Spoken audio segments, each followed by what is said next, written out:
The Honorable Ndindi Nyoro. Thank you very much, Honorable Speaker. Honorable Speaker, I want to say something very briefly, especially in regards to not just this appointment, but all of them.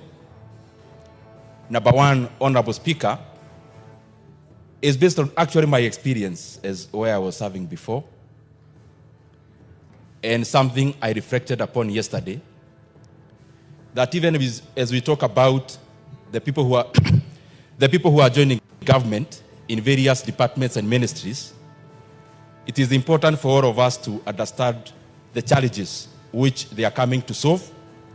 And I'm saying so even in regards to the PS that we are considering this morning and the others that we will be considering this morning, that there are some things that we have to pull in one direction as a country. And I'm saying these things and repeating them because I know the enormity of it. That even as they come to serve, there are some things that we have to put concerted efforts here in Parliament, the executive, and every other Kenyan, because Kenya belongs to all of us.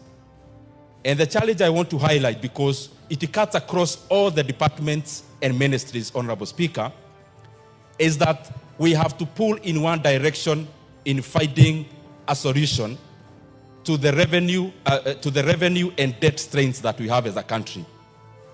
Honorable Speaker, part of the revenue that we collect as a country, because we are considering one department that is will be looking at our trade and especially regionally.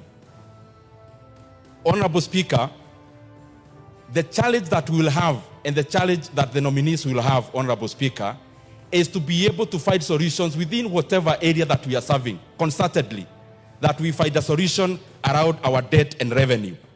Honorable Speaker, I was in the point of saying that out of the revenue that we collect as a country, Honorable Speaker, currently now as we talk, and part of the challenge of, I saw yesterday the debate in the House around CDF and the release of that money, is basically because of the strain. That after collecting 2.4 trillion Kenya shillings, Honorable Speaker, after collecting 2. Order, Honorable Ndindi. I have a point of order. What is out of order, Honorable? Speaker, I'm listening to Ndindi Nyoro. Honorable Ndindi Nyoro is like he's in a lecture hall.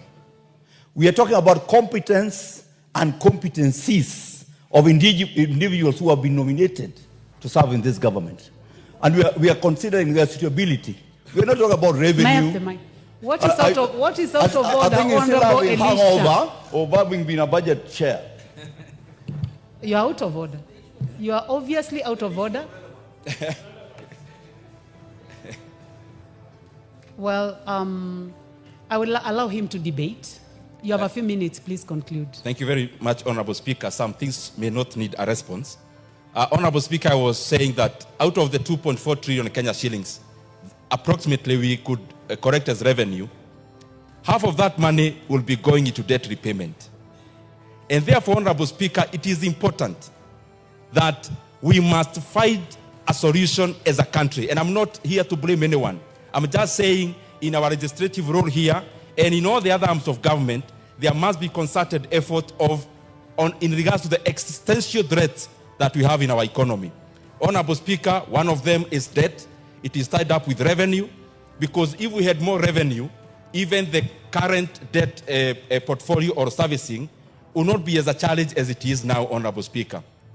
Secondly, Honorable Speaker, when we talk about trade and East Africa, we must give the entrepreneurs, the investors, the primacy of the role they deserve.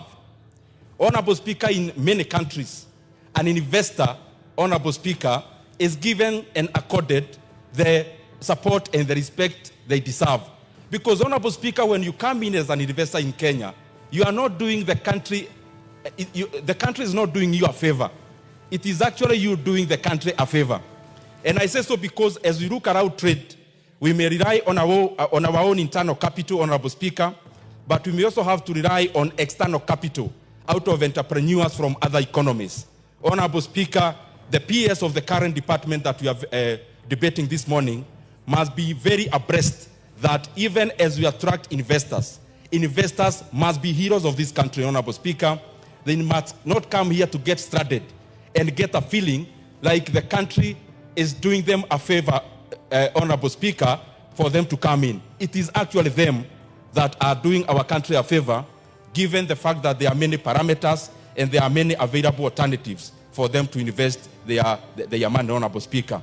In overall, Honorable Speaker, I want to congratulate all the nominees and call upon them that we be sincere in public service so that even as we come in, we are looking at the generality of making our country better, Honorable Speaker, and not any other personal consideration. With those many remarks, Honorable Speaker, of you, I submit. Thank you. The Honorable Irene Mayaka. Honorable members, you may choose to make your comments brief so that, yes, what is out of order, Minority Leader? Madam Speaker, I seek your indulgence that looking at the time that we are remaining within the morning session and the important order motion we have on the order paper, I was requesting that with your indulgence after Honorable Mayaka, if the mover could be called to reply. But we want to talk, yeah. There's another one, the next one. Honorable members, that is noted. Yes, I know. What we could do, honorable members, is to have 2 people on the left and 2 people on the right. So we start with the Honorable Irene Mayaka. Thank you, Honorable Speaker. And Honorable Speaker, given the time constraints, I'll be very brief. I want to take this opportunity to support the special motion on the approval of the Honorable Caroline Karugu. Honorable Speaker, Honorable Caroline Karugu is someone who is well known to me. I have had an opportunity to interact and work with her, and her qualifications in terms of academics speak for her. Her qualifications in terms of having an opportunity to work in the public space also speaks to her. And Honorable Speaker, as a chair of regional integration, I'm in particularly very happy to have Caroline on board because it's very clear from her sentiments in terms of our relationships with other regions, especially the EAC and Pan-Africa are in the right place. I like that she speaks about the economic aspect of it and how we can actually strengthen our relationships. And so, Honorable Speaker, I have absolutely no doubt that Caro is the best person for this job, and I want to wish her the absolute best, and I do support the approval of her nomination. I thank you. Very much. The Honorable John Waluke, member for Sirisia.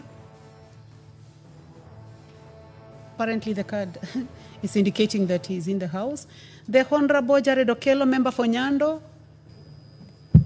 Madam Speaker, I thank you, and I also want to join my colleagues in supporting the motion before us of passing the name of our dear sister, Caroline, Her Excellency, Caroline Karugu. I have known her since our Azimio days, and even though the country was balkanized along the Azimio and Kenya Kwanza lines, Honorable Karugu, even though coming from a region that was dominated by Kenya Kwanza, she chose to stick with Azimio because she had faith in what Azimio could be able to achieve for this country at the end of our elections.